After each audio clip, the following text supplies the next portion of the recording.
আসসালামু আলাইকুম প্রিয় দর্শক, আশা করি সকলে ভালো আছেন। আজকের এই ভিডিওতে আলোচনা করব কুরুলুস ওসমানের নতুন একজন মেয়ে এন্ট্রি নিতে যাচ্ছে এবং তিনি যেমন তেমন কোনো মেয়ে না।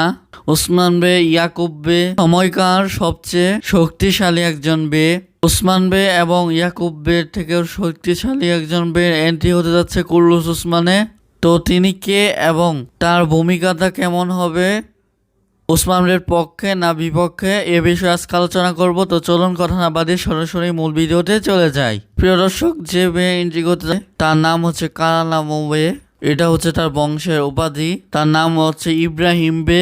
ইব্রাহিম বে এবং ইব্রাহিম বের হাতুন কুরুলুস ওসমানে এন্ট্রি করতে যাচ্ছেন খুবই শীঘ্রই। হয়তো 156 নম্বরের প্রথম টেইলারই তাকে দেখানো হতে পারে। কারামানুল্লাহ হচ্ছে বর্তমানে কোনিয়া প্রাসাদের শাসক। মাসুদ মারা যাওয়ার পর মঙ্গলদেরকে হটিয়ে কারামানুল্লাহ কোনিয়া দখল করে। অর্থাৎ যতই গার্মিয়ান অনুনের ইয়াকুব বে নিজে সুলতান হিসেবে দাবি করুক না কেন, ওইদিকে কিন্তু কারামানুরা কিন্তু নিজেরাই রাষ্ট্র কায়েম করে ফেলেছে বললেই চলে। তারা কিন্তু ক্ষমতার দিক থেকেও ওসমান বে এবং ইয়াকুব বের চেয়ে অনেক শক্তিশালী। ইতিমধ্যে কারামানু এই চরিত্রে অভিনয় করার জন্য অভিনেতা বোজদাক ফিল্মের সাথে চুক্তিবদ্ধ হয়েছেন।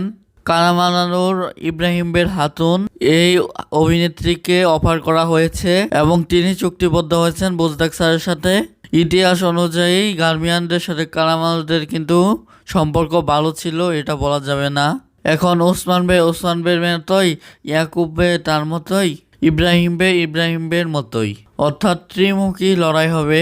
একদিকে ইব্রাহিম বে, একদিকে ওসমান বে, একদিকে ইয়াকুব বে, আর একদিকে বালা হাতুন, একদিকে সাদেক হাতুন এবং নতুন করে যুক্ত হওয়া মেলিকা হাতুন। ইতিহাসের আলো ইউটিউব চ্যানেল এবং ফেসবুক পেজে নতুন থাকলে সাবস্ক্রাইব এবং ফলো করে পাশে থাকবেন। দেখা হচ্ছে অন্য কোনো পরবর্তী ভিডিওতে। সে পর্যন্ত ভালো থাকুন, সুস্থ থাকুন। আল্লাহ হাফেজ।